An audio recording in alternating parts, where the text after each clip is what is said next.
All right. So, welcome to the answer key discussion of the logical reasoning section. If you compare it with the other sections of the Clat exam, then maybe you can say that this was slightly trickier, but not very difficult. I mean, I'm just comparing the other logical reasoning with the other sections. So, this was the first passage that came in my paper. So, this was about you being appointed as a consultant of manufacturing company, and then company is facing some problem related to production efficiency, and you were supposed to identify the root cause and recommend solutions accordingly. So what you have seen, the five things that are already given: the company introduced a new production system that is more automated but requires highly specialized operators. The workforce lacks motivation and job satisfaction. There have been several breakdowns in the new machinery. So these are the five things that were given. Let me directly go to the questions, because at this point in time you will like to know the answers rather than knowing what the passage is all about. So first one was: based on the information provided, which of the following is a potential root cause of the decline in production efficiency? Now guys, this is one passage in the entire paper across all the sections which is bit debatable. I mean, you can say that there are more than one causes that you can identify. The passage itself says that the cause is that they have introduced the new production system. Then the other cause that looks like is that employees are not motivated, because of which there is increased absenteeism. Then there is breakdowns in the machinery also, which is given. So bit difficult to say what exactly would be the right answers in this particular passage, and only in this particular passage. But what we think is that the main root cause or the fundamental cause of the decline in the production system is the introduction of the new production system, the introduction of the new system. In that's why, according to me, the answer here should be A. Let me look at the other option. Lack of motivation and job satisfaction among the workforce looks a very good option again, because it has said that the workforce lacks motivation, which is related to increased absenteeism. But the problem, which I feel is the more prominent in nature, is that because they have introduced the new system, that's why workforce feels lack of motivation, and that is why there is increased absenteeism. So because of A, everything else is falling in place. A, because of A, there is B and C that is happening. D can only happen if A is happening, so I can easily eliminate D. Increased absenteeism is not the only cause. The main cause is the introduction of the new production system.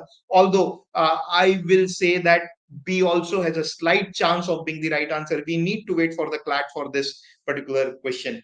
What makes the introduction of a new production system a potential contributing factor to the decline in efficiency?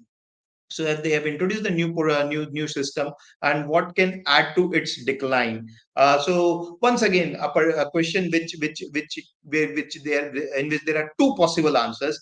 A cannot be the answer. The system is highly automated, is not something which will contribute to decline in efficiency.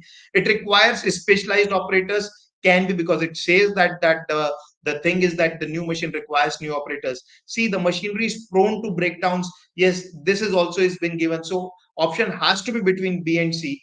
D, competitors have adopted similar technologies. This can be ruled out. So A and D ruled out. It has to be between B and C.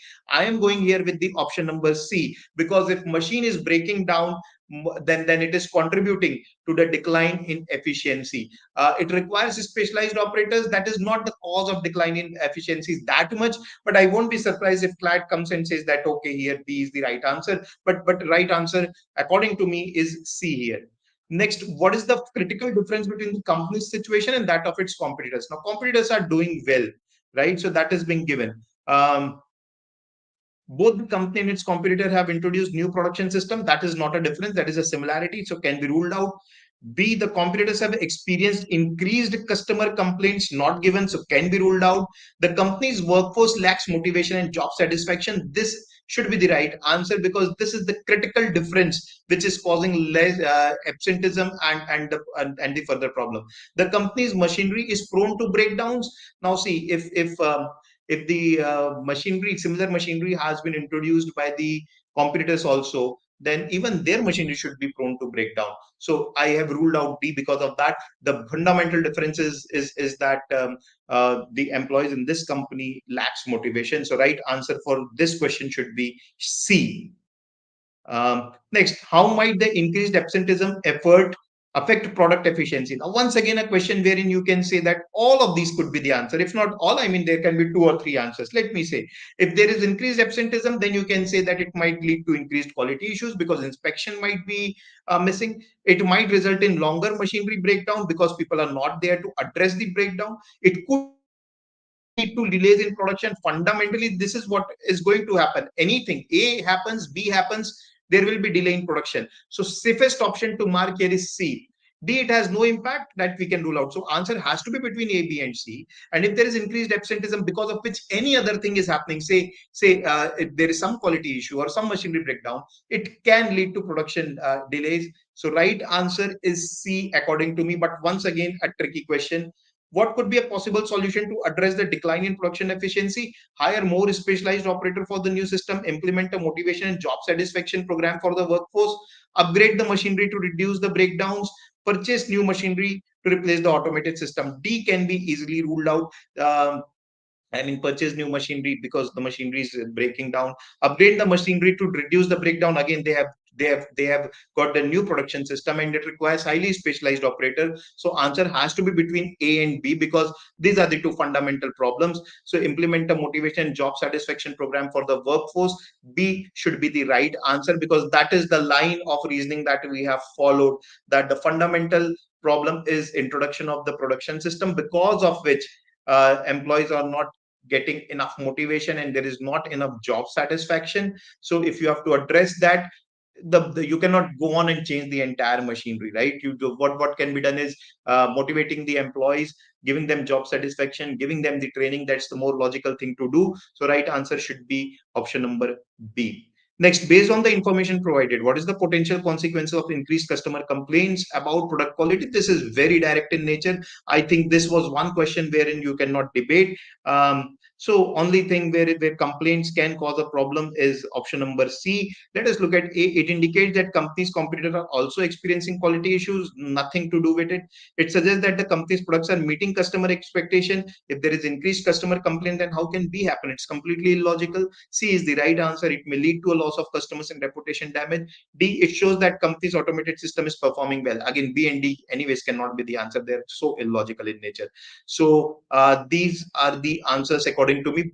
But won't be surprised that few of the answers get changed. As I have said, I have discussed it with quite a few people, and there are different lines of reasoning that what are the root causes and which of the two is the bigger cause, whether it is employee motivation or the lack of a specialized operator. So we won't be surprised if couple of answers, maybe two three answers vary as per the Clat answer key. Next passage is on words, and this was very direct in nature. I do not have any doubt with regard to answers in this. So words remain an enigma. Their presence within human sphere is a unique mystery. So he talks about words are mysterious and why they are present, and then author goes on to talk about what role the words play. So reading wise, maybe the length is not, I mean, of course it's a 100 word passage. It is slightly dense, so maybe somebody would have struggled with that. But if you come to the questions helped you, I mean the options helped you. You could have easily applied elimination, the beast strategy or the trap strategy that we have been talking about. So what is the central theme of the passage? The history of language. The passage is about words. It can't be central theme. So word has to be there in my answer. The impact of words on the human existence. This looks the best option out of the all four. See the importance of storytelling. It has nothing to do with storytelling and how storytelling is important. Author has not discussed it. The mystery of human cognition, again out of scope. The only logical answer to mark is option number B. A, C, and D are completely out of scope of the passage. According to the passage, what does word symbolize? Now, in the passage, it is directly given that word are neither animate nor inanimate.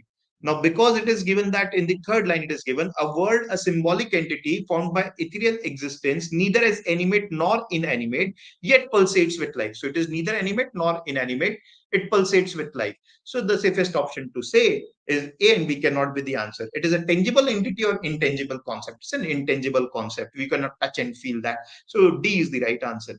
How does the passage describe the word's ability to affect emotions? So author has again talked about that it can emanate warmth or coldness, absorb emotion, or stand as dry as a rock.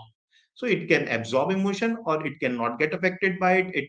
It can give you warmth, it can give you coldness. So words can only evoke positive emotions. Unlikely extreme word only is extreme. It's not said that it only evokes positive emotion. It talks about it can emanate warmth and coldness both. Words can absorb emotions and become emotion themselves. Good looks like a good choice. Words have no impact, cannot be the answer. Definitely cannot be the answer. Words can be devoid of emotion. Completely wrong as per the passage. The safest option to mark is option number B. Next, an engagement with the word is the most captivating, enchanting, and sometimes daunting encounter with the word. Which of the following conclusion can be drawn from the above statement? So author says that when you engage with the word, it is mesmerizing, it is enchanting, and sometimes it is daunting also. So it reflects perhaps both the sides, positives and negatives. Words can be used to manipulate others. Where is manipulation coming from in the passage? It's not there, cannot be the answer. Absolutely irrelevant. The power of words should be used carefully. Look at the tone mismatch. Author has not given any such kind of suggestion that how you should use the words. Cannot be the answer. Words can capture the atrocities of the world. Atrocities means cruelty. Again, not related. D is the best available choice. Words can paint a picture of the world in all different colors, captivating, enchanting, and sometimes daunting. As I said, both positive and negative being talked about. So the safest option to mark is option number D. Elimination works like butter in this particular passage. So I think we let us look at the next passage. Next question: which of the following strengthens the author's idea of words being like glow worms, momentarily dispelling the surrounding darkness? So they sometimes they dispel the surrounding darkness. Words help in understanding reality. Doesn't look like a good option. Words illuminate the mind of the reader. Definitely not the right answer, because nothing has been talked about a reader or the mind of the reader. Word helps in escaping reality. Okay, so A and C both lock talks about a similar type of thing. D, words cast darkness in the mind of reader. D can be eliminated. So it has to be between A and C only. When we need to understand whether words help us in understanding reality or they help us in escaping reality. So what is it passage talking about? The passage is talking about it is pulsating with life, right? It is not something which is helping you to escape what is happening in the world. It is something which is helping you to emanate warmth or coldness, right? And in the tumultuous oceans waves, I mean, when the things are not going your way, the words help you to brighten up the mood. Words grant us the ability to explore the universe and to see a world in a grain of sand, as William Blake noted. So it helps you to explore the universe in a better way. So answer, according to me, here should be words help us in understanding the reality. It is not something which helps in escaping the reality. So right answer should be A. But bit debatable. I mean, C can be pursued from few lines, but A looks like the most probable answer. Then the next is in the context of the passage, what is the significance of the world within the world? Now, once again, we need to eliminate the option. Now, there is nothing being talked about global community here. Mysteries hidden in language, again, something author has talked about. Words remain an enigma, but just cannot relate it with the mystery. Simply picked up the words and framed the option. It describes the ocean's mission to explore different cultures, not been discussed. The safest option to mark is option number A in this particular question. Next, now this particular question was about the suicides happening because of the education system, and author has given the reasons for that. and how online platforms can be of help. So question number one, as per the author, which one of the following is not likely leading to suicide among these students? So author has pointed the I mean said that coaching institutes and their marketing strategies could be the reason. So A cannot be the answer. B is obviously cannot be the answer. That the most prominent reason been given. Creation of hostile environment by the coaching institutes looks a bit extreme, but D is the right answer, because that is no way related. Living in surrounding with different background and culture, so that is not the reason for suicide. So right answer should be D. Which of the following is not true regarding the education system as per the opinion of the author? Answer should be option number B, that merit of the student is not the determining factor, because we have been asked about the opinion of the author. So right now what is happening is it is supposedly based on merit, but author is saying that we need to understand some nuances also. So right answer option number B. Next, which of the following is strength? Excuse me. Which of the following strengthens the argument regarding the idea of merit as per mentioned in the passage? So right answer is very easy in this particular question. Our right answer should be A, that true merit is multifaceted and extends beyond performance in a single competitive examination. So if you have read the passage, there should not be any debate around it. Answer should be A in this particular question. Fourth, which of the following is correct regarding the inequalities mentioned by the author? There is no difference between preparation of board and competitive exam, not mentioned. Wrong. It's mentioned, but it is wrong. It cannot be the answer. Education system accommodates the inequalities. Um, Competitive examination leads to social equality. There are existing inequalities which are enlarged by the competitive examination. This is what he is trying to say, that anyways the education system has few problem, and then the way the exams are being conducted and the various stakeholders, they are enlarging these inequalities. So right answer is option number D in this particular question. Next, which of the following statement reflects the use of online platform for education as per the author? Uh, it has to be between A and B, but both have few problems with them. A says that it provides equal opportunity to all the students. I agree with this, irrespective of caste or creed. That is something not being mentioned. B, it encourages the student to prepare for examination. That is not again being mentioned. C, it should be the only means to education can completely be eliminated. This is too extreme. It cannot be accessed by majority of the people due to technological impediments. We can't say that it is true for the majority of the people. Author has talked about uh, online platform in the positive manner, and because he has talked about it in the positive manner, it has to be between A and B. A looks the better choice because he has talked about it that it is a potential equalizer in this landscape. In which landscape? In the previous line he was talking about those things that marginalized communities and gender minorities. So equalizer in that sense. So answer could be A. Which one of the following is not a challenge for quality education? Right answer is option number D, because it is something the question is asking, which of the following is not a challenge for quality education? If there is a lot of competition, then that could be a challenge. Not a challenge. D is not a challenge. Lack of competitive atmosphere cannot be said as a challenge. So right answer is option number D. So this was the last passage on artificial intelligence tools, and how the government should take more proactive step and be more proactive with respect to artificial intelligence. And so he's saying that Indian schools and Indian courts, they need to do something. Government needs to take the primary initiative. That is what author is talking about. Which of the following is the author most likely to agree with? The best way to deal with the advancement of AI is to leave it to regulation to market force. Definitely cannot be the answer, because he has said that government should take the initiative. Government driven control of AI is inefficient and shall promote activism. Completely out of the scope, not given in the passage. Private companies with their large capital infrastructure design the most efficient AI government model, not given. Last option number D is the right answer, because that is what the author is. That is what the central message of the passage is, that government should lead the initiative. Which of the following, if true, would most strengthen the main argument of the passage? So we have already identified the main argument of the passage, that government should take the initiative. Now, if you look at the option number A is the right answer. Government that lead the initiative on the regulating and responding to the advancement of AI tools benefit the most from them, because author has talked about that government should take the initiative. B, government that don't engage with generative AI and remain at receiving end stay risk averse with nothing to lose, doesn't impact. Government that actively incentivize MNCs to participate in AI, governments make the most out of the advancement in field. A is a better choice than C.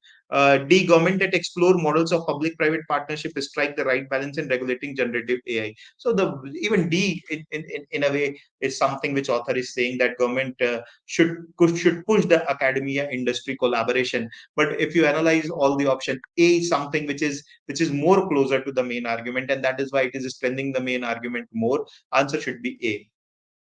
Based only on the author's statement that Indian court should start engaging with the broader issue of non-human agency rather than wait for precedents to be set elsewhere. Which of the following would the author be most likely to agree? Answer is option number A.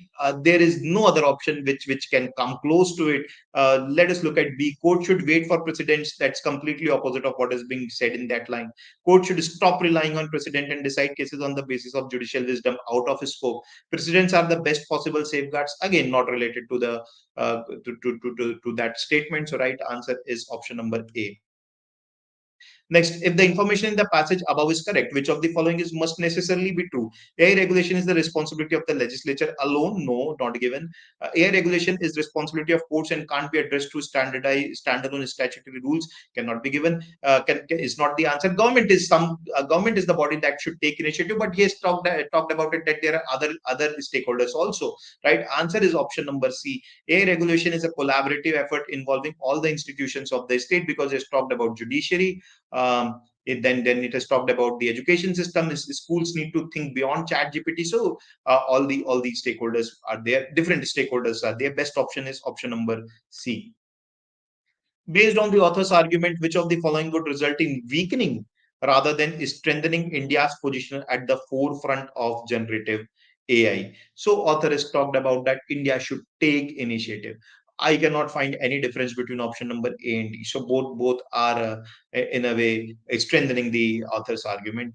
B is also something mentioned. C is something which is copy of what China is doing, what someone else is doing in some other jurisdiction. And author has talked about that government should take the initiative on its own and think about the indigenous means the local factors and then take the initiative. So right answer should be C. Next, the author stated that missing this pass will, after all, be even more costly than missing the chip research one. That means we have already missed the chip research bus. That means something went amiss there. So right answer is cannot be A. India was right to leave regulation of chip industry and research at MCS. Again, cannot be the answer because he has said that it could be more costly. That means it has some cost. It had some cost associated with it. Right answer is C. India should have proactively played a role in responding to new research in chip technology because we have missed the bus. That is what he's saying. D. The failure to respond to new developments in chip technology is a bigger loss than the potential failure. This is opposite of what that line suggests. So right answer is option number C. So that is it. Now, yeah. So there are around five questions, maybe three in the first passage on the production efficiency, where the answer can differ, and I'm sure that people will have different versions of the answer because what you believe to be more important is becomes critical there. We all have to agree with what Clat says. Then there are a couple of more questions in which answer can vary, and that is why we are saying that out of 24, there were at least 15 questions which were direct in nature. You should have got at least 13, 14 right out of that. Then out of the remaining 9 questions, even if you take around 5 right, so and 4 wrong, so 4 marks from there. So anything above 16 is good. 18, 19 is very good. 20 plus is of course excellent, but I will say for top 3 colleges a score of around 17, 18 is good in this logical reasoning. That's it from my side. Thank you for this, and I think your legal section discussion will start soon. So I'm closing this session. Thank you.